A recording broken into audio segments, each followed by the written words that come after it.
Admissions Insights by Scholastica.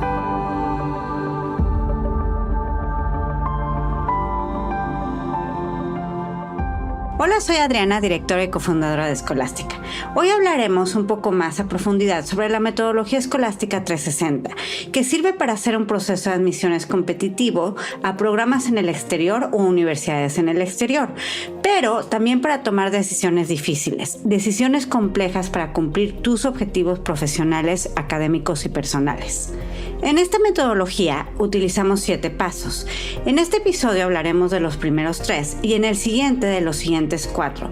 Estos pasos pueden ayudarte a ir estructurando tu toma de decisiones para conseguir buenos objetivos complejos. Entonces vamos a platicar un poco más de qué equivalen estos pasos y al final del día es algo que te va a ayudar no solamente para tu proceso de admisiones, sino también para cuando tengas que tomar una decisión difícil en tu vida, una decisión compleja. Tal vez cambios de trabajo, cambios de ciudades o a lo mejor tienes que lidiar con un tema de enfermedad y necesitas decidir entre tratamientos.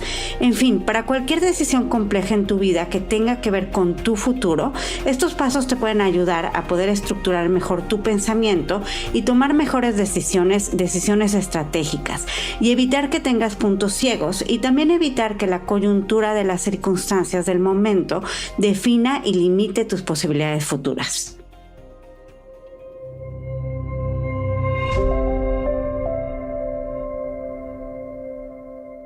Nuestras vidas están compuestas por la toma de decisiones.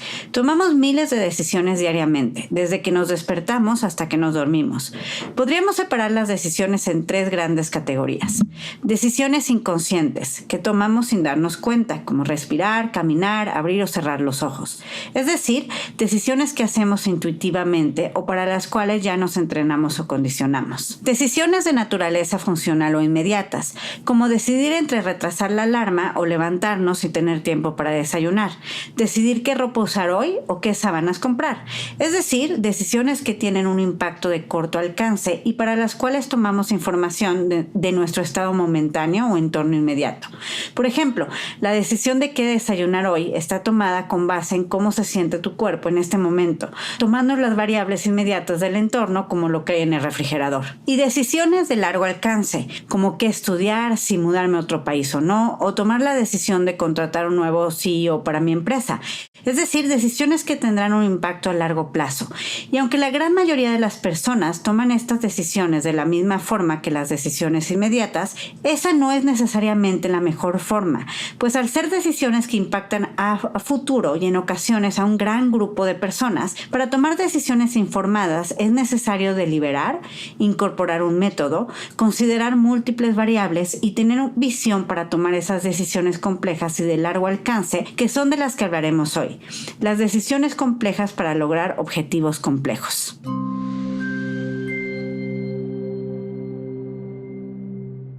¿Qué es una decisión compleja? En su libro Visión de Futuro, ¿Cómo tomamos las decisiones que más importan?, Steven Johnson menciona varias cosas que me parecen interesantes. Las decisiones complejas implican múltiples variables, un número significativo de factores.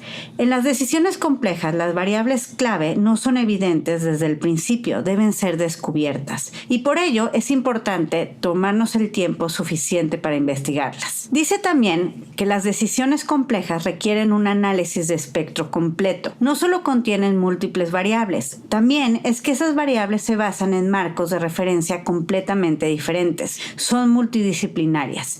Y esto se vuelve particularmente complejo cuando hablamos de tomar decisiones complejas que involucran diversos grupos culturales, territorios o que impactarán a distintos niveles en una sociedad, por ejemplo. Relacionado con lo que hacemos en Scholastica y probablemente la razón principal por la cual estás escuchando este podcast, pensar en estudiar un posgrado en el exterior o estudiar la universidad en el extranjero o decidir qué quieres estudiar es una decisión de esta índole. Implica un proceso al que hay que dedicarle tiempo, no solo a la ejecución en sí, sino a la decisión del objetivo que quieres alcanzar con tus estudios, ya que este impactará el resto de tu vida. Además, el proceso implica reunir una multitud de elementos que requieren tiempo, como elaborar y refinar tu CV, escribir ensayos que exigen una profundidad de reflexión sobre tu tus objetivos académicos y profesionales y prepararte para exámenes estandarizados y pruebas de idiomas. Y todas estas acciones se deben colocar en la línea de tiempo, por la cual requiere de una estrategia y un método. En Escolástica, por ejemplo, tenemos un método que es el método Escolástica 360, que toma en cuenta tanto todo lo que tienes que hacer, la estructura y el cronograma de los requisitos que tienes que llenar, pero que también y sobre todo se enfoca en lo importante, que es la decisión y cómo tomar decisiones complejas que impactan tu futuro personal, académico y profesional. Como mencioné, el objetivo a largo plazo debe estar relacionado con tus metas profesionales y personales, lo que quieres lograr, tu misión o tus objetivos a futuro. El psicólogo Martin Seligman menciona que esta capacidad para construir hipótesis de trabajo sobre eventos futuros, nuestra habilidad para hacer predicciones a largo plazo que dan forma a las decisiones que tomamos en la vida, quizás sea el atributo clave de la inteligencia humana. Y es impresionante que la habilidad de tomar decisiones difíciles es algo para lo que generalmente no nos entrenamos. No es algo que nos enseñan en la escuela. Y si los padres no lo saben hacer, tampoco se lo pueden compartir a los hijos. Si lo piensas en contexto de estrategias para decisiones complejas que impactan a otros además de a ti, como el asegurar que la Ciudad de México tenga abastecimiento de agua o lograr erradicar el tabaco de un grupo entero de la población de Inglaterra, lograr la repoblación de ciertas especies animales en peligro de extinción o mitigar una guerra y establecer la paz en cierto territorio, tener un método sólido de toma de decisiones se vuelve crucial. La ruta y estrategia de lo que hablaré hoy puede aplicarse para lograr cualquier objetivo complejo, sea una decisión personal, como tu futuro profesional y personal, como una más pública o general, como acciones legislativas o trazar innovaciones en tu comunidad o país. Y yo siempre he hablado que el proceso de admisiones a universidades en el exterior, a instituciones selectivas, te ayuda y te prepara para poder incluso ser mejor durante el posgrado o durante la universidad y después cuando estés trabajando. Y parte de esto es que de cierta forma te empieza a entrenar a tomar esas decisiones complejas. Y si estás escuchando este podcast, pues esta es una oportunidad para ti de empezar a ver con una metodología, con un framework, o sea, enmarcarlo en la ciencia de cómo llegar a tomar esas decisiones complejas mejor. Y eso es algo que te va a ayudar no solamente para el posgrado. Después en tu vida vas a tener múltiples decisiones complejas que tomar. Quiero tener hijos, no quiero tener hijos. Si tienes una enfermedad, ¿cómo me trato? Hay muchas enfermedades, ya hay una múltiple cantidad de tratamientos que puedes seguir. Entonces tomar la decisión de cuál puede ser mejor sobre cuál también es una decisión compleja. Me cambio de país, me cambio de trabajo e incluso cuando seas todavía mayor y estés aconsejando a tus hijos lo mismo, ¿no? Ayudarles a tomar y enseñarlos cómo tomar decisiones complejas. O incluso, pues probablemente si vas a estudiar en una gran universidad, después vas a tener buenas posiciones de liderazgo y vas a estar a cargo de equipos o vas a estar a cargo de la solución de problemas y entender cómo poder tomar estas decisiones con metodología te va a ayudar a poder ser mejor en tu trabajo o si estás resolviendo un problema de política pública o de salud o dentro de tu misma empresa. Todo esto te va a ayudar a poder ser mejor tomador de decisiones. Y parece ser, o sea, que fuera algo muy intuitivo, muy natural, muy fácil. Hay quienes lo saben hacer y quienes no, pero la realidad es que hay métodos para hacerlo mejor. Hay varios sistemas para lograr objetivos complejos y tomas de decisiones como el modelo SMART, comúnmente asociado con el concepto de gestión por objetivos de Peter Drucker. Este enfatiza ser específico y claro sobre lo que quieres lograr, establecer objetivos medibles, asegurarte de que sean asignables, realistas y con un tiempo definido. Están también los 5 principios para el establecimiento de objetivos de Locke y Latham, que también hablan de establecer objetivos claros y desafiantes, comprometerse con ellos, obtener retroalimentación y evaluar la complejidad de las tareas para garantizar que sean factibles. Por un lado, estamos buscando ser específicos y realistas, pero eso no quiere decir que no seas ambicioso con tus objetivos. También tienes que ser ambicioso. Y para ser ambicioso, creo que también tienes que ser algo optimista. Y en el libro que mencioné, Visión de Futuro, cómo tomamos las decisiones que más importan, de Steven Johnson, él habla sobre cómo desarrollar un método efectivo para tomar decisiones que impacten impactan a largo plazo, utilizando el dilema de Darwin al decidir si se casaba o no con Emma como hilo conductor. En él se subraya la diferencia entre el rol de la intuición y el pensamiento deliberado, o el reconocer la interacción entre la intuición, que es el sistema 1, y el pensamiento consciente, que es el sistema 2, en la toma de decisiones. Si bien los procesos intuitivos son rápidos y automáticos y pueden ser efectivos para tomar decisiones como qué desayunar, las decisiones complejas requieren de un pensamiento deliberado y lento. Este concepto de los dos sistemas del cerebro implicados en el proceso de toma de decisiones viene del libro Pensar rápido, pensar despacio de Daniel Kahneman. El sistema 1 es la parte intuitiva, de acción rápida y cargada emocionalmente del cerebro. El sistema 2 es el que utilizamos cuando tenemos que pensar conscientemente en una situación.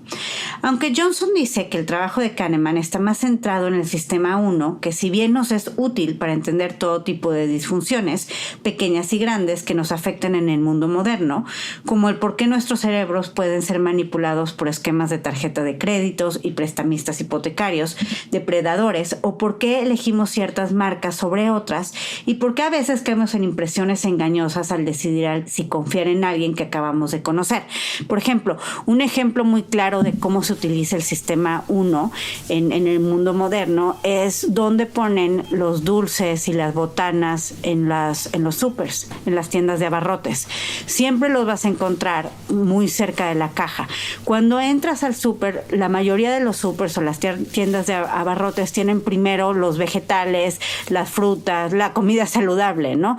Que es cuando estás todavía como decidiendo, tomando decisiones de qué compro, cuánto gasto y demás. Pero vas tomando tantas decisiones mientras vas caminando en los pasillos de la tienda, que cada vez tu cerebro se va cansando más de tomar esas micro decisiones.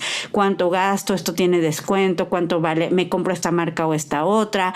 Como saludable, pero quiero galletas, se me antoja el helado. Para cuando llegas a la caja, a la caja registradora para pagar, es cuando te ponen los chocolates enfrente y te ponen los dulces y las botanas, y sin querer ya agarraste una.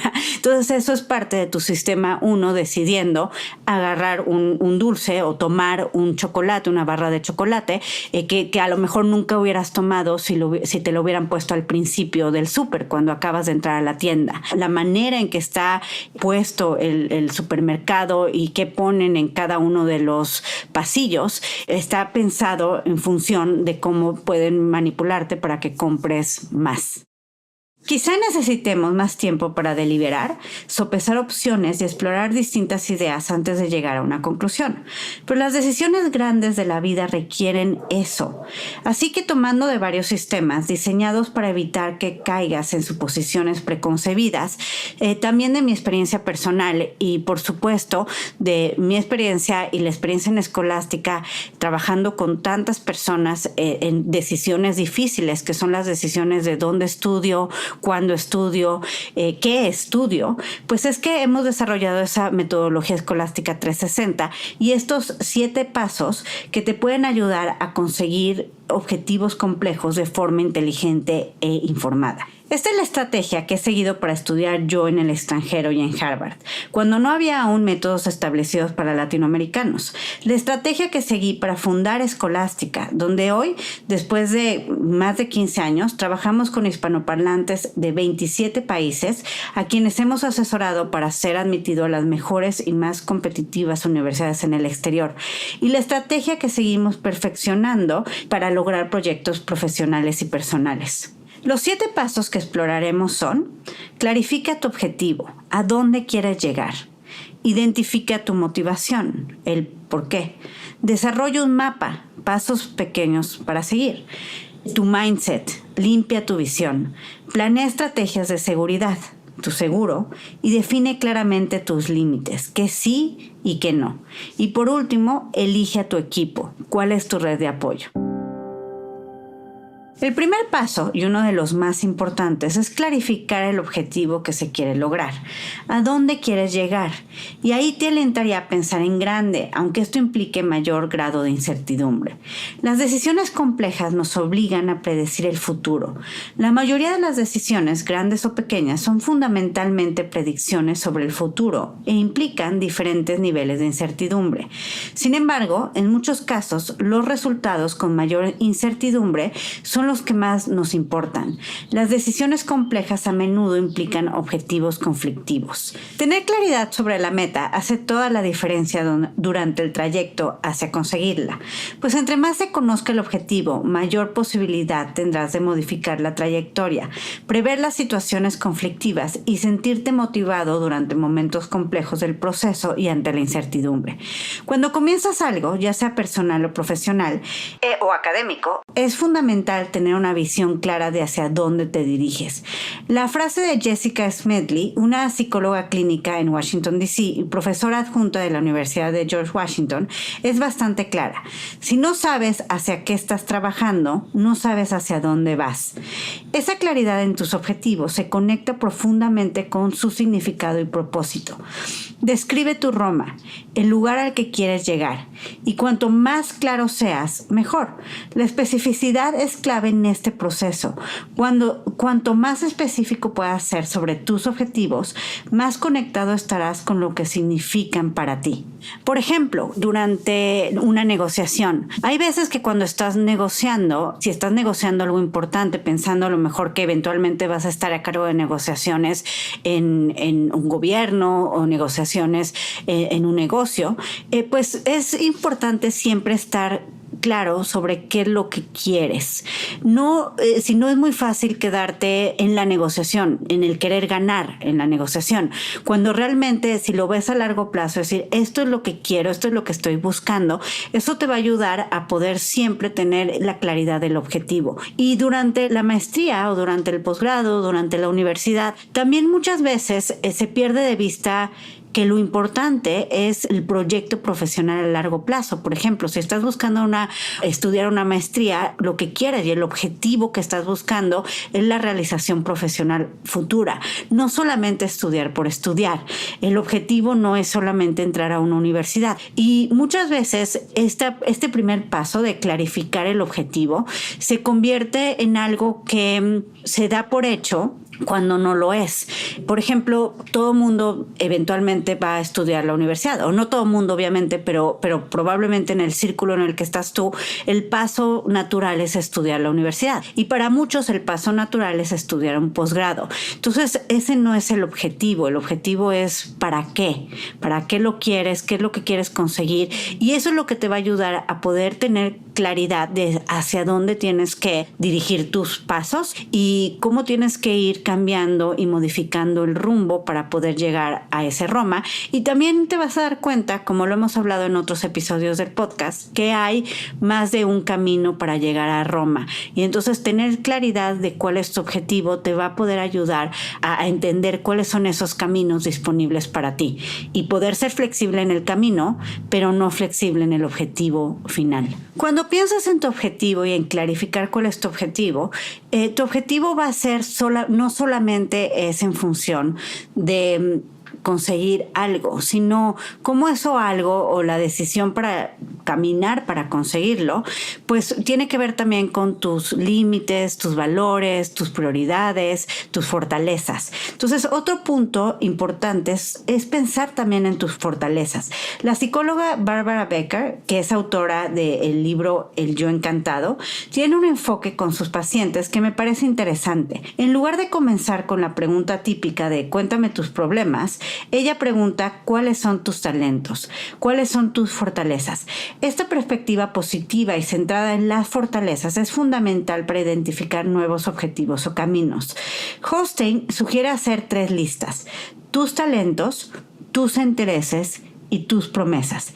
Identificar el potencial no utilizado es el secreto para corregir la forma en la que una persona se comporta. Al describir tu Roma, tu objetivo, ve claramente cómo estarás haciendo uso de tus fortalezas, de las cosas en las que sabes que eres bueno y te gusta hacer.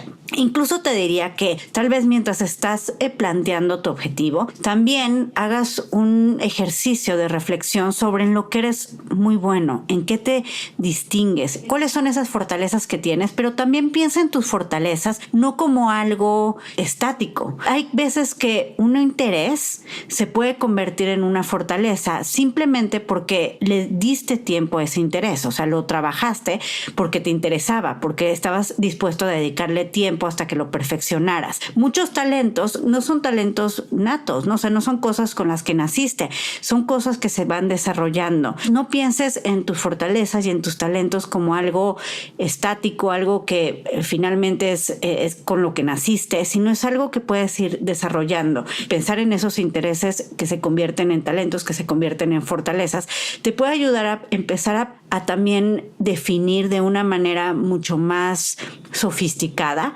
tu objetivo y lo que quieres. Una pregunta que yo hago usualmente para los estudiantes de Escolástica es preguntarles, no nada más, o incluso antes de preguntarles sobre el posgrado que quieren estudiar, preguntarles cómo se ven en 10 años, en dónde, si todo les sale bien de aquí a los próximos 10 años, en dónde estarían trabajando, dónde estarían viviendo, qué problemas estarían resolviendo, si le pueden dar como nombre y apellido al tipo de trabajo que estarían haciendo y la compañía en donde estuvieran, en donde querrían estar, también que lo hagan. O sea, que se imaginen que no estoy hablando con ellos hoy, sino estoy hablando con ellos en 10 años, qué es lo que me dirían. Creo que tener este experimento mental, el visualizarte ya habitando este objetivo, cómo es tu vida ya habiendo logrado el objetivo, específicamente cómo se manifiesta en tu vida y cómo impacta la vida de otros, es una forma de empezar a hacer ese mapa, ese roadmap de hacia dónde tienes que llegar y qué significa para ti el llegar con todos los detalles de eso, ¿no? No nada más es quiero llegar a este trabajo o trabajar en esta industria, sino verlo como lo que va a ser en la realidad. Vas a estar habitando eso, pero eres más que eso, ¿no? Como persona. Darle esa visualización y tener el espacio para pensar en tu objetivo de una manera mucho más detallada, te puede ayudar a definirlo mejor, y de eso es parte de lo que se trata en este primer paso. Para saber hacia dónde quieres llegar, pues primero tienes que saber cuál es ese lugar al que quieres llegar, ¿no? Para saber hacia dónde dirigir tus pasos. Por ejemplo, si habláramos de comprar una casa, ¿no? Que no tiene que ver algo académico, pero si ese fuera el objetivo, ¿qué tipo de casa sería? ¿Está en una ciudad particular o en una zona específica de la ciudad? ¿Es una casa o es un departamento? ¿Cuántos cuartos tiene? ¿Es silenciosa? ¿Tiene iluminación natural? ¿Tiene alberca, estacionamiento? Entre más claramente puedas visualizar el objetivo, más fácil te será identificarlo cuando lo veas, y visualiza cómo se manifiestan tus fortalezas en este objetivo. Por eso, por ejemplo, una de las cosas que en el método 360 recomendamos es que obviamente pienses en cómo te ves en 10 años, qué significa para ti la realización profesional, pero algo que hacemos dentro de los ejercicios es que veas perfiles de LinkedIn de personas que están el día de hoy haciendo eso y en el puesto que tú quieres tener, ¿no? Y entonces eso te puede ayudar a empezar a visualizarlo de manera un poco más detallada. Y importante es también verlo en función de tus fortalezas, de tus talentos, de qué cosas has sido, de cierta forma, si estuviéramos pensando en que estás caminando hacia ese objetivo, pues en qué punto del roadmap te encuentras en este momento, ¿no? ¿Qué tanto has avanzado? ¿Qué fortalezas tienes? ¿Qué fortalezas se necesitan para poder conseguir los objetivos que tú quieres a largo plazo? Si necesitas mejorar tu perfil cuantitativo, si necesitas aprender, no sé, programación, si lo que te hace falta son habilidades de liderazgo, ¿qué son las cosas que te hacen falta para poder alcanzar eso que quieres? Y de cierta forma eso te va a ayudar a saber cuáles son las cosas que no puedes dejar, que son prioridad, para la toma de decisiones y cuáles son las cosas en las que puedes ser más flexible para conseguir eso que quieres. Por ejemplo, a lo mejor dentro de tus intereses, tus pasiones, si estamos hablando de la casa, pues tú eres muy buen chef y te encanta ser anfitrión. Así que quizá la cocina de esta casa es importante. Tal vez es importante que tenga un espacio abierto entre la cocina y el comedor para poder manifestar tus habilidades en la cocina y de gran anfitrión. Este es un ejemplo simple, pero creo que es una forma de entender físicamente cómo tienes que pensar en ese objetivo y en las cosas que son esenciales y que son cosas con las que, bueno, estaría bien que tenga esto, pero esto sí es esencial. Y entonces es sobre eso, sobre lo que tengo que ir caminando para conseguirlo, ¿no? A lo mejor también no solamente tiene que ver con intereses o pasiones, tiene que ver con valores. Por ejemplo, si estamos hablando de una casa y otra vez a lo mejor es el espacio de la cocina para cocinar, pero a lo mejor quieres una cocina abierta para que puedas estar pensando en que vas a estar en familia, conviviendo con tu familia mientras estás cocinando, y entonces es el valor de la familia que importa para el tipo de casa que quieres tener. Entonces todo eso no es solamente decir mi objetivo es tener una casa y mi objetivo es tener una casa que valga tanto dinero, ¿no? Eso sería ponerlo en forma muy simplista y realmente pues no estás trabajando más que en conseguir dinero para ahorrar para una casa, pero eventualmente puede ser que haya cosas que desde ahora puedas ir haciendo y mejorando para conseguir ese objetivo, ¿no? Es ser específico. A mí me gusta, por ejemplo, ponerlo en papel, escribir los puntos importantes de mi objetivo y si puedes escribirlo físicamente con un bolígrafo y papel, no en la computadora. De esta forma, pues puedes expanderte, puedes también escribir, tachar, volver a escribir. También puedes ir refinando este objetivo y pues también escríbelo al principio, sobre todo sin querer como autocensurarte. Tú escribe todo lo que tengas que escribir. Al final del día, entre más específicos ese objetivo, ya después puedes decidir esto es importante, esto no es importante, esto es una prioridad, en esto puedes ser flexible. Pero al final del día es bueno tener este espacio para clarificar tus sueños, para clarificar ese objetivo que tienes. Muchas veces incluso pues no son cosas simplemente que estás construyendo para ti, son decisiones complejas en las que te estás enfrentando en ese momento y que tienes que también decidirlas. Entonces saber bien qué es lo que quieres, qué es lo que se necesita, o sea, qué es lo que necesitas y qué es lo que quieres. Un poco como va la canción, ¿no? Si consigues lo que necesitas, no siempre vas a tener lo que quieres, pero con que consigas lo que necesitas ya estás bien. Entonces también tener esa diferencia cuando estés haciendo esta lista te puede ayudar a clarificar el rumbo. El segundo paso es identificar la motivación de tu objetivo. Generar una brújula para el viaje, podríamos decir. Esto sería parecido a la misión de una empresa. Embarcarse en un viaje hacia un objetivo complejo requiere un claro sentido de dirección. Y al fabricar una brújula, puedes evaluar eficazmente la trayectoria de tu camino. Tener clara la motivación de tu objetivo te ayudará a evaluar si vas por buen camino durante el viaje. Por ejemplo, si tu objetivo es comprar una casa y tu motivación es crear un hogar para la familia que planeas tener, quizá te encuentres con que una vez que tengas pareja, para ella o él es importante vivir cerca de la naturaleza. Si sabes que tu brújula de motivación es comprar una casa que es el hogar de tu familia, esta nueva variable de la necesidad de que estés cerca de la naturaleza te ayudará a virar el curso de tu viaje hacia tu objetivo y quizás descartar ciertas opciones demasiado urbanas o mirar solo casas con jardín. Algo que te puede ayudar es distinguir entre una motivación intrínseca y extrínseca. Identificar de dónde viene tu deseo es importante. Es decir, identificar si la motivación, lo que te empuja hacia la meta, es algo genuino y auténtico en ti o si viene de fuera. La motivación intrínseca surge del impulso personal y la pasión, mientras que la motivación extrínseca proviene de factores externos, como recompensas o presión de otras personas o incluso sociales. O incluso, por ejemplo, si estás decidiendo estudiar el posgrado y lo que quieres es un mejor trabajo, pero aquí es importante que definas qué significa un mejor trabajo para ti. O sea, la motivación puede ser el mejor trabajo, ¿no? Pero a lo mejor hay motivaciones extrínsecas, que significa ganar bien y tener un mejor sueldo, y otras intrínsecas, que significa qué significa ese mejor trabajo para ti.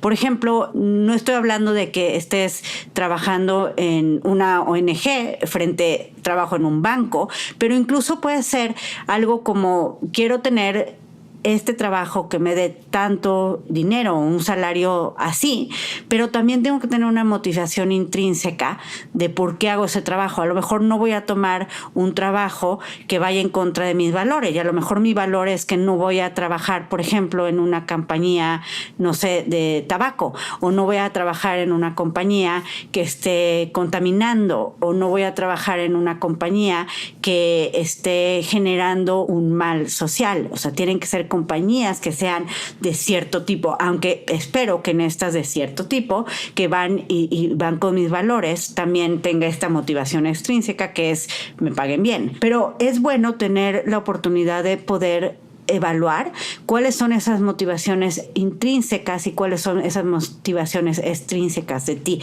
Lo mismo en el trabajo, a lo mejor la motivación para hacer un MBA viene de que para poder seguir creciendo en mi trabajo necesito tener un posgrado, ¿no? Y eso es externo.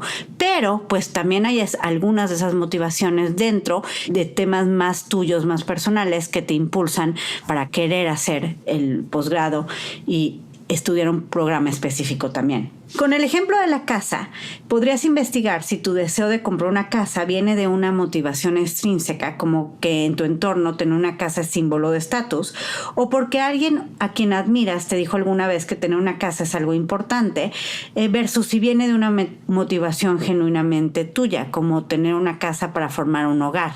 La doctora Chloe Carmichael, psicóloga clínica y autora de varios libros como Juego, Líderes que Perduran, enfatiza que la motivación intrínseca tiene tasas de éxito más altas, ya que implica la búsqueda genuina de un objetivo en lugar de simplemente cumplir. Esto se puede relacionar con el concepto de individuación de Carl Jung y el impulso del placer. En esencia, los seres humanos tenemos el impulso de mejorar, de buscar nuestra autenticidad, de ejercer como individuos, de llevar a cabo un proceso de individuación. Encontrar la fuente del impulso dentro de nosotros mismos funciona de cierta manera como energía o gasolina constante para seguir, porque la motivación es auténtica, no está fabricada por un input exterior. Esto se relaciona también con otro concepto que en inglés se llama demand avoidance o evitación de la demanda. Es un término que he escuchado relacionado con temas de neurodivergencia, pero aplica para todos los seres humanos a diferentes grados. Básicamente, significa que nos cuesta más trabajo o sentimos rechazo a hacer cosas que se nos demanda hacer. Por ejemplo, es más difícil limpiar tu cuarto cuando tus papás te exigen que limpies tu cuarto.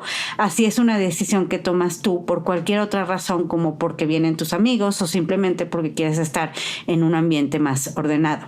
Creo que tener claridad sobre estos motivos, si son externos o internos, o cuáles son tus motivos internos también, puede ser un muy buen recordatorio cuando te sientas abrumado por la toma de decisiones difíciles. Sobre todo, por ejemplo, en un proceso complejo como es el proceso para irte a estudiar al exterior y querer postular a universidades selectivas, que generalmente dura bastantes meses e implica también cosas como estudiar para exámenes, conseguir cartas de recomendación. Tienes que hacer bastantes cosas en este proceso y a la vez estás viviendo tu vida normal. Es muy fácil que te angusties y es muy fácil de repente que la vida tome y las prioridades de tu día a día empiecen a tomar un papel mayor y que te obligue a dejar de lado muchas veces tu proyecto, ¿no? Y pueden ser cosas naturales del diario como el trabajo. Tienes mucho trabajo, tienes un jefe muy exigente. A veces puede ser que tengas tú un tema de una enfermedad o alguien en tu familia tenga un tema de enfermedad y tengas que pues dejar de lado tu proyecto. Tener escritas estas motivaciones que vayan más de las motivaciones externas, aquellas que a ti te mueven de manera interna, te va a ayudar a no dejarlo de lado. O sea, se va a volver en un recordatorio de por qué esto es importante para ti. Entonces, tenerlas claras desde el inicio se convierte también en algo a lo que puedes estar regresando cuando te sientas ansioso o abrumado, frustrado con un proceso difícil, ¿no? Y cualquier objetivo importante y cualquier decisión compleja requiere o te va a retar, te va a poner fuera de tu zona de confort, y al final del día pues es bueno tener esta ancla para no dejar de lado el por qué quieres hacer algo. Si te das cuenta que tu motivación tiende hacia fuentes extrínsecas, o sea, lo estás haciendo solamente por motivos externos y deseas cambiar hacia una motivación interna, puedes comenzar evaluando los beneficios de realizar el cambio que deseas versus las consecuencias de mantener el status quo.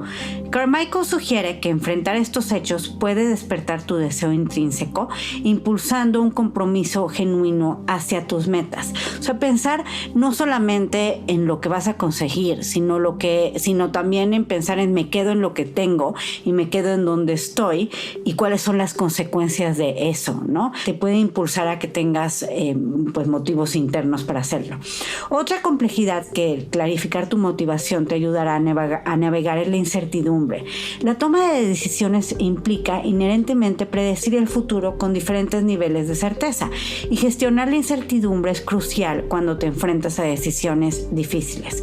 Por un lado, al reconocer y abordar las incertidumbres, puedes navegar las decisiones de manera más efectiva y así mitigar riesgos potenciales. Y por otro, entender tu motivación y su alineación con tus objetivos te ayudará a navegar los puntos ciegos, ya sea manteniéndote fiel a los impulsores intrínsecos o transitando desde fuentes extrínsecas. Clarificar tu motivación asegura que tus acciones sean deliberadas en lugar de ser únicamente impulsivas o intuitivas, ya que estén alineadas con tus aspiraciones.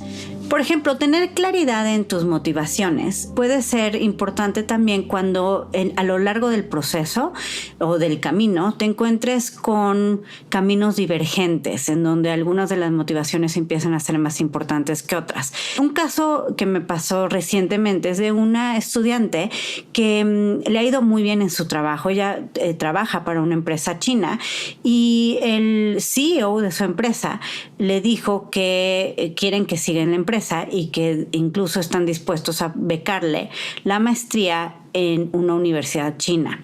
Entonces ella estaba pues confundida, hablamos para ver si le convenía esto o no, y platicamos más sobre esas motivaciones extrínsecas e intrínsecas, ¿no? Cuáles eran sus motivaciones para estudiar, dónde quería estudiar, y cuáles eran también temas externos que pues impactaban también al final del día la decisión de dónde y dónde estudiar.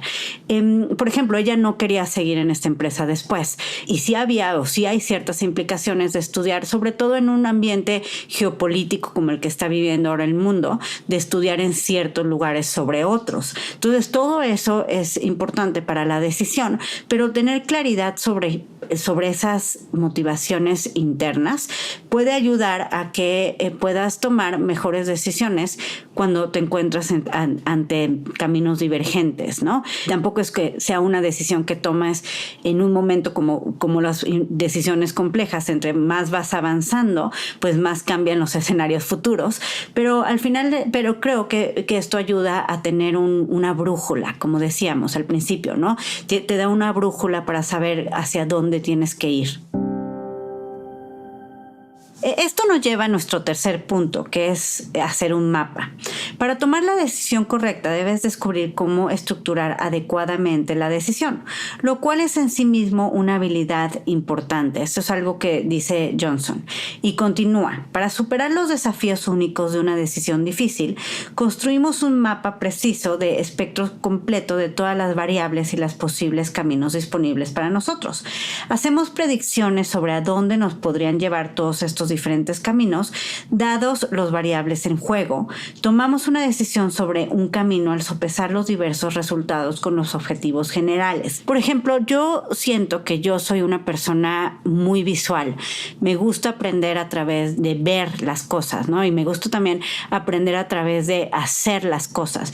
Pero entonces para mí, por ejemplo, el tener la oportunidad de mapear las decisiones, incluso de hacer un roadmap hacia dónde quiero llegar y qué tiene que pasar en mi camino para que pueda conseguir eso que quiero, se convierte en algo que me tranquiliza y que me enfoca, me ayuda a conseguirlo, e incluso me ayuda a también pensar o predecir de cierta forma cuáles son los inconvenientes o cuáles son las divergencias o qué otros caminos puedo tomar para llegar a donde quiero.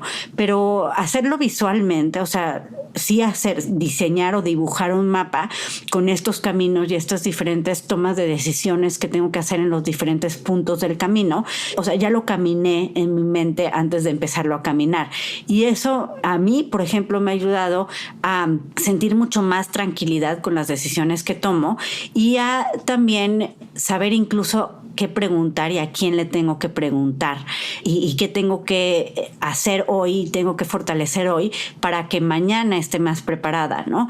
Y eso es algo que hacemos de cierta forma en Escolástica, en el método 360. O sea, te ayudamos a generar un mapa del proceso, pero un mapa también que va más allá del proceso, sino un roadmap académico, un roadmap profesional de ti en el largo plazo y qué cosas tienes que ir haciendo a lo largo de este camino para conseguir eso que quieres, ¿no? Y visualizarlo y platicarlo y definirlo e incluso limitarlo, es lo que te va a ayudar a poder incluso tener mejores conversaciones con las personas con las que te pueden ayudar a conseguir esos objetivos. Por ejemplo, como decíamos al principio, muchas de estas decisiones complejas, lo que las hace complejas es que son multidisciplinarias. O sea, necesitas a veces expertos de diferentes áreas, ¿no? Entonces, por ejemplo, tener un roadmap y tener claridad en tus objetivos y en los distintos pasos te va a permitir cuando estés hablando con alguien del comité de admisión o visitando una universidad, hacer preguntas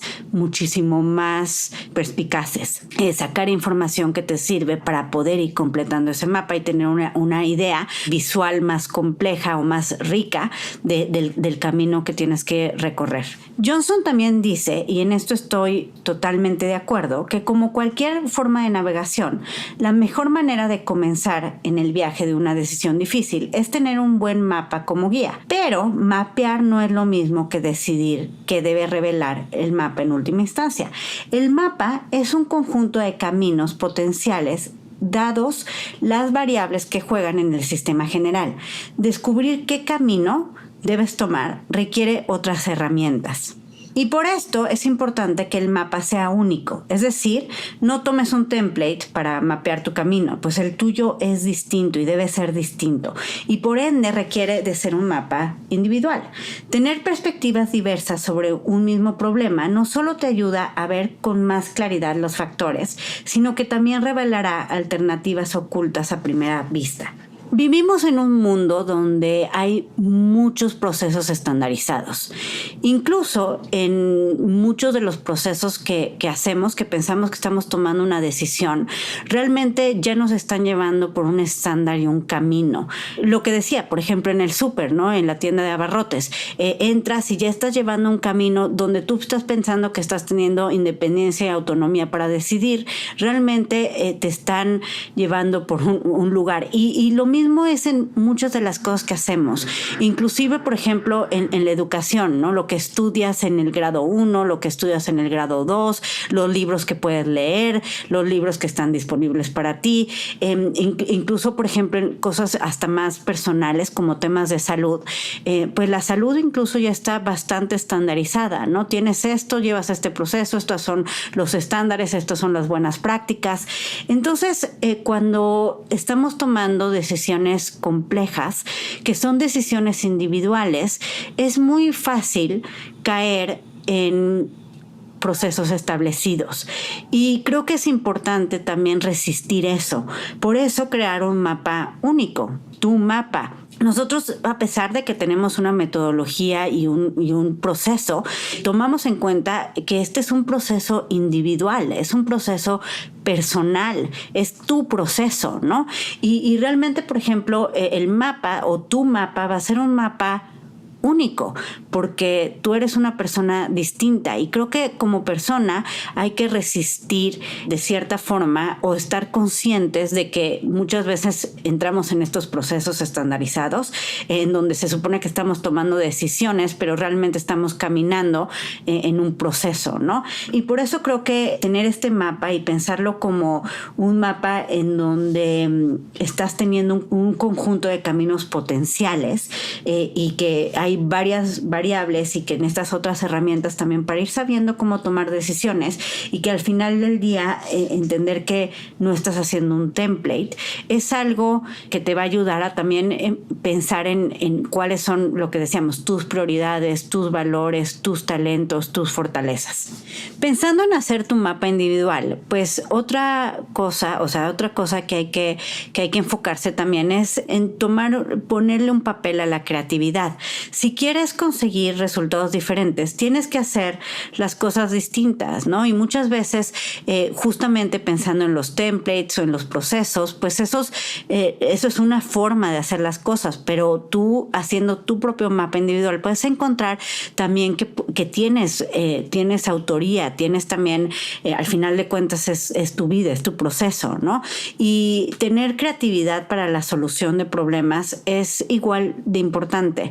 También dale un papel, dale un rol a la creatividad en la solución de problemas y en la definición de decisiones difíciles. No vea las formas como solo hay un camino o solo hay estos dos caminos y ya, sino también piensa fuera de la caja. Y hacer un mapa te va a ayudar a decir, esta es la caja y esto es pensar fuera de la caja para llegar a este mismo lugar. No tienes que ir por un camino que ya esté hecho. Nuestras mentes tienen una capacidad increíble para imaginar futuros escenarios complejos de forma intuitiva, con la enorme cantidad de información, incluso inconsciente, que vamos adquiriendo a lo largo de nuestras vidas. Sin embargo, también ofrece una visión limitada precisamente por la información particular que cada uno tiene. Piensa en una persona en México y una persona en Pakistán. Cada uno crece con información del entorno sobre temas particulares, por ejemplo, equidad de género. Ambas personas tendrán una capacidad impresionante para imaginar futuros escenarios. Sin embargo, dada la información que cada uno aprendió y tiene sobre la igualdad de género, al momento de tomar decisiones sobre, por ejemplo, cómo abordar el tema de inclusión en un ambiente laboral, sus estrategias o visión de camino muy probablemente serán completamente distintas. Así que hacer un mapa prediciendo escenarios complejos y pasos se trata realmente de limpiar las ideas preconcebidas que pueden mermar nuestra visión y por ende nuestras decisiones. Por ejemplo, hay muchas ideas preconcebidas dentro de cómo definimos lo que es la educación, según el país en el que estamos. Incluso, por ejemplo, para dar algo muy, muy particular. Y creo que puede ayudarte a ver si tú tienes o no esta idea preconcebida. En las universidades en Estados Unidos, entrar a la universidad, ingresar, conseguir la admisión es ultra competitivo, sobre todo las mejores, hablando de, por ejemplo, Ivy League. Es muy difícil, aceptan al 3%, 5%, 7% de los que postulan. Es difícil conseguir la admisión y los estudiantes antes de entrar se preparan tremendamente para conseguirlo, con bastante rigor académico. En las universidades latinoamericanas, universidades difíciles, competitivas, selectivas, realmente el proceso de admisión no es tan difícil. Aceptan, pues básicamente a quien sea. Algunos tienen algunos procesos, pero realmente no es el nivel de selectividad y el proceso competitivo que es en Estados Unidos. Una vez que entras a una universidad latinoamericana, muchas de estas universidades, sobre todo las que son muy reconocidas, suelen tener procesos muy, muy difíciles, o sea, van reprobando personas como van pasando los semestres, o sea, son muy rigurosas durante el proceso. Entonces, entre más personas acabaron renunciando o entre más personas acaban cambiándose de carrera o entre más personas acaban reprobando, pues eso para la universidad a veces significa estatus. Somos muy selectivos, es muy rigurosa porque en nuestra universidad pues la calificación promedio es, no sé, un 7.5/10. Entonces suelen ser muy rigurosos después, pero en el proceso de la aceptación no lo son tanto. Y las universidades americanas, o sea, por ejemplo, Harvard, Yale, estas universidades suelen tener estudiantes que ya en la universidad salen con calificaciones muy altas. De hecho, uno de los temas es que tienen, o sea, un porcentaje altísimo, el 80% tiene A, que es la calificación más alta, ¿no? ¿Cómo puede ser entonces que son tan rigurosas cosas tan difíciles y a la mera hora, cuando estamos hablando de las calificaciones, no califican de manera tan estricta. Esto tiene que ver justamente con estos temas de las preconcepciones. O sea, como latinoamericano, tú dices, híjole, voy a poder con el nivel de MIT, debería de estar postulando a este lugar, debe ser muy difícil, no quiero empezar y no terminar, porque estás pensando con una preconcepción latinoamericana en donde en la universidad o en muchas de las universidades a las que conoces califican muy duro y les gusta, o bueno, no sé si les gusta o no, pero reprueban a muchas personas, ¿no? O sea, aparte del estatus y de mostrar el rigor académico está en reprobar a las personas, que no todos los que empiecen terminen. Entonces vienes de este contexto y dices, pues tal vez no debería de postular a MIT por esto, cuando la realidad es que una vez que entres a MIT va a hacer todo para que te vaya bien. O sea, eso es parte de la cultura, o sea, ayudarte a que te vaya bien. Lo que pasa es que es muy difícil entrar a MIT. Entonces, el proceso de preselección, de selección para quienes aceptan a la universidad es muy competitivo, pero una vez que te aceptan, ya hacen todo para que te vaya bien, ya no se trata de reprobarte. O sea, digo, obviamente tienes que estudiar, pero pues de entrada eso es parte del potencial que estás demostrando desde que entras, ¿no? O sea, te preseleccionan también, que eso es parte natural en ti, que quieres estudiar, que tienes estas motivaciones internas para que te vaya bien, para aprender y para trabajar duro, ¿no? Si tú estás pensando de una manera como con estos prejuicios o preconcepciones, pues puedes estar sin querer imaginando futuros escenarios o eliminando futuros escenarios para ti por preconcepciones. Y lo mismo, o sea, también en la selección de la carrera, de qué estudiar, ¿no?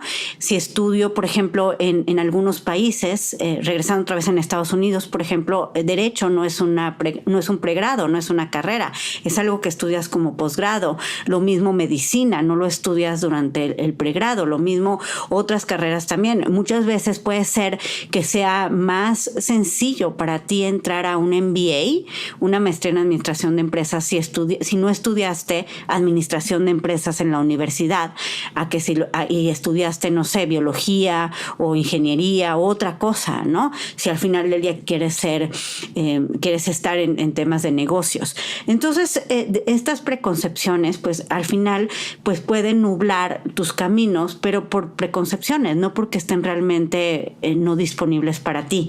Entonces, también generar este mapa teniendo información y también como siendo muy consciente de qué estoy teniendo yo de prejuicio y qué es la realidad, te va a ayudar a pues que se te abran opciones y caminos que a lo mejor ni pensabas que tenías disponible. Yo creo que esa es otra de las cosas mágicas, diría yo, del programa de Escolástica 360, de la metodología, que te ayuda a ver, que te quite esas preconcepciones, justamente porque tenemos este perfil en donde entendemos los otros sistemas educativos y entendemos también de dónde vienes, ¿no? Y eso ayuda a clarificar o identificar cuáles son algunos de estos prejuicios que pudieran estar impactando en tu toma de decisión, que realmente lo está impactando sin que realmente necesite o lo deba de impactar. Pero creo que es muy buena idea identificarlos, o sea, de manera consciente, saber que existen cuando estés haciendo un mapa, para que no elimines futuros escenarios por una razón que no es una razón real. Generar este mapa de acción te ayudará a definir los pasos para avanzar. La idea es generar más posibilidades, no reducirlas. Así que este proceso debe tomarse con calma, hacer un ejercicio de pensamiento lento para evaluar los distintos factores y variables. Creo que aquí, por ejemplo, otra cosa que hacemos en el programa y en la metodología Escolástica 360 es que no descartamos opciones a priori. Yo creo que uno de los grandes errores es que cuando tomas una decisión compleja, te encarrilas muy pronto en un camino, o sea, tomas un camino. Y realmente en las decisiones complejas lo importante está en abrir opciones al principio, tenerlas para poderlas evaluar, no en descartarlas, es en generar posibilidades, no reducirlas. Eventualmente las vas a reducir, obviamente, ¿no? Como vas tomando decisiones, pues eso va limitando las opciones que tienes en el futuro, ¿no? Eso es parte de lo que hace una decisión compleja, ¿no? Que tomas una y ya limitaste opciones para ti en el siguiente paso, ¿no? Pero si tú mismo te limitas opciones muy tempranamente, pues al final del día pues estás acabando encarrilándote en un solo camino y teniendo solo una opción. Y es cuando si ese camino se cierra o hay obstáculos, cuando pierdes la oportunidad de conseguir el objetivo. Entonces, darle un espacio a mapear las posibilidades es uno de los mejores consejos que te puedo dar para poder tener éxito a largo plazo. O sea, el que pienses, el que reflexiones, el que te forces a mapear las posibilidades muy al principio, es lo que te va a permitir ampliar tus posibilidades después y no tener que tomar decisiones que limitan de manera precipitada. Otra sugerencia sería establecer pasos pequeños. Algo que hacemos en el método Escolástica 360, por ejemplo, es simplificar los problemas, mantenerte enfocado en lo que puedes resolver en este momento. Por ejemplo, si tú ves como el proceso de admisiones a estos posgrados ultra competitivos y lo quieres ver como un todo en ese momento, se ve como, a lo mejor lo puedes ver como un nudo enorme que tienes enfrente.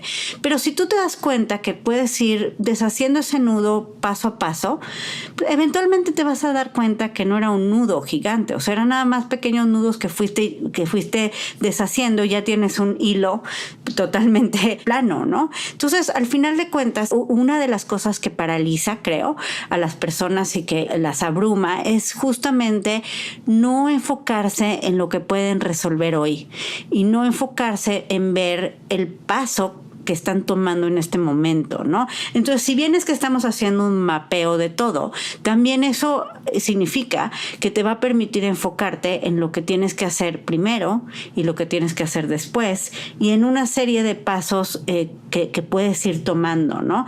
De cierta forma estás desglosando una decisión en decisiones pequeñas para hacerlas más manejables y menos abrumadoras. Y también, de cierta forma, en lugar de estar tomando decisiones otra vez enormes que te pueden limitar para lo que puedes decidir después, estás tomando decisiones pequeñas y en cada una de estas decisiones estás recabando información y esa información te ayuda a tomar una mejor decisión después. Entonces, por ejemplo, algo que sucede mucho en el proceso de admisiones es querer como decidir a qué universidad quieres postular desde el principio. Y es esta universidad y ya. Sin pensar en todo lo que significa, todo lo que implica la investigación de otros programas. O sea, estás limitándote tú. Porque muchas veces si es esa universidad y solo es esa desde el principio, estás limitándote para escoger otras, ¿no? Y a lo mejor hay otros caminos que a lo mejor incluso pueden ser mejores. Es lo mismo escoger el programa, ¿no? Es solamente este programa en esta universidad y ya. Eso al final limita, ¿no? Y si lo ves desde un tema también de motivaciones, pues probablemente hay otras universidades y otros programas que tal vez puedan cumplir con esas motivaciones y por lo menos te tienes que dar el espacio para hacerlo. Otras veces el tomar una decisión sin verlo como una serie de pasos ordenados tiene una consecuencia importante. Es, por ejemplo, con las becas. Muchas universidades ofrecen becas, pero no te la van a ofrecer hasta que te acepten.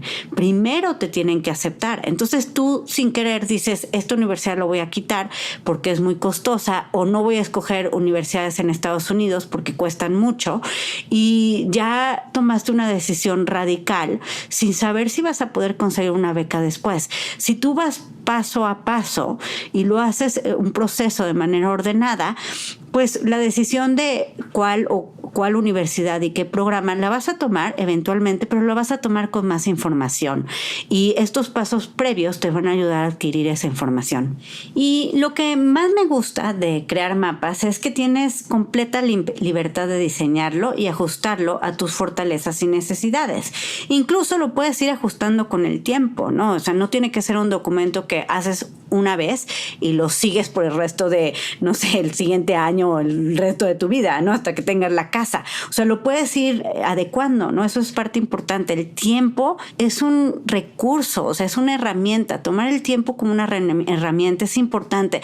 El decidir no tomar decisiones complejas rápido, de manera intuitiva, sino de manera lenta, es una ventaja, es una habilidad, es realmente parte del skill set que quieres tener para poder tomar decisiones complejas. Entonces, el tiempo te da información, el tiempo muchas veces te permite ir avanzando en el camino, en las cosas que puedes ir avanzando y de cierta forma dejando las decisiones que te limitan un poquito después. Y la creatividad también es algo que suele suceder cuando te das tiempo. Si no te das tiempo, tu creatividad no va a salir de manera intuitiva. La creatividad funciona y funciona más. Incluso hay veces que hasta se te ocurren cosas cuando no estás pensando en el problema. Y eso es porque te diste tiempo de decir, no voy a pensar todo mi tiempo en el problema, ¿no? En la decisión. Y esa creatividad surge cuando te das esos espacios. La planificación de escenarios es una herramienta valiosa para explorar resultados potenciales y comprender las implicaciones de diferentes opciones. Como tomador de decisiones, te permite anticipar desafíos y adaptar tus estrategias en consecuencia.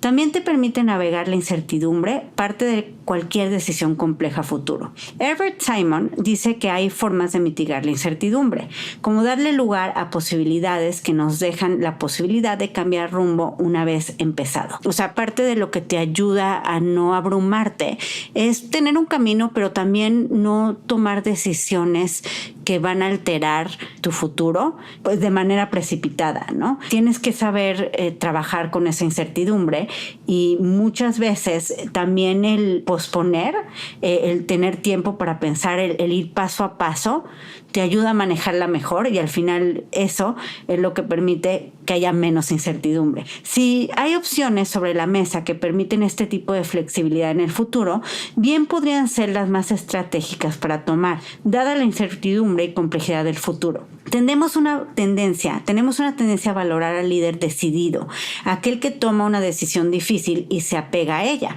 Pero a veces las decisiones más previsoras son aquellas que dejan margen para ajustar más adelante. Por ejemplo, hay esta anécdota de Barack Obama, que fue el presidente de Estados Unidos, que de hecho estuvo a cargo de cuando lograron capturar a Osama Bin Laden. Y habla de que Barack Obama es una persona que cuando toma decisiones siempre está pensando, o sea, le llegan con hay opción A y opción B. Y él, en lugar de decir, tengo que decidir entre A y B, propone usualmente decir, bueno, pensemos en una opción C y en una opción que dé flexibilidad a que no tenga que decidir hoy sobre la A y la B. Entonces, tener esa flexibilidad para el futuro es lo que te ayuda a que no tengas que vivir en la incertidumbre, pero que cuando llegue el momento en donde tengas que decidir, tengas más información para decidir. Si te ponen opciones sobre la mesa, yo te recomendaría decir, a ver, tengo esta opción A, tengo esta opción B, ¿cómo se vería una opción C? Y a lo mejor no es una opción C que está hoy, pero ¿cómo puedo jugar con esta opción A y esta opción B el tiempo que se pueda antes de tener que decidir entre una de estas dos o generar una opción C porque estoy caminando los dos caminos en este punto, ¿no? Entonces, por ejemplo, cuando estamos hablando de la selección de programas, o sea, por ejemplo, en el caso de mi estudiante con la opción de China, ¿no? Yo lo que le dije es, mira, de entrada, creo que hay ciertos factores en contra, ciertos factores a favor, hay que pensar en las motivaciones, pero también le dije, no decidas hoy. O sea, también podemos decidir en función de las cartas de admisión. Tampoco sabes si te va a dar beca a una universidad americana sin que te obliguen a tener que regresar a una empresa, ¿no? Entonces, ¿por qué no tomar esa decisión después? Eso no significa que no postules en este momento. Significa que no estás cerrando oportunidades y puertas el día de hoy. Y eso es parte de lo que hace una buena toma de decisión. Pospon la decisión final hasta que tengas que tomarla y tómala cuando haya más información.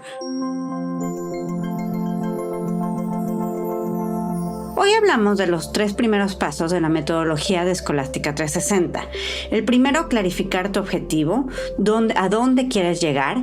El segundo, identificar tu motivación, el por qué. Y el tercero, desarrollar un mapa a través de pasos pequeños. En el siguiente episodio vamos a hablar de los siguientes 4 pasos de la metodología. El cuarto, que es el mindset, limpia tu visión. El quinto, que es planea estrategias de seguridad. El sexto, que es define claramente tus límites y diferenciadores. Y el último, elige a tu equipo. Hablamos pronto. Espero que el episodio te haya servido para empezar a estructurar tu propia metodología. Estos son consejos que te pueden ayudar para que tú igualmente puedas tener herramientas para tomar mejores decisiones, y nos vemos en el próximo episodio. Gracias por escucharnos. Me da mucho gusto saber que lo has encontrado útil. Si aún no estás suscrito, te invitamos a hacerlo, y si tienes dudas o comentarios, puedes escribirnos a través de las redes sociales de Escolástica, en Facebook e Instagram y LinkedIn y Twitter, o visitar nuestra página escolasticaprep.com. Nos encantará leerte y saber tu opinión. Admissions Insights by Scholastica. Nos reservamos el derecho de admisión.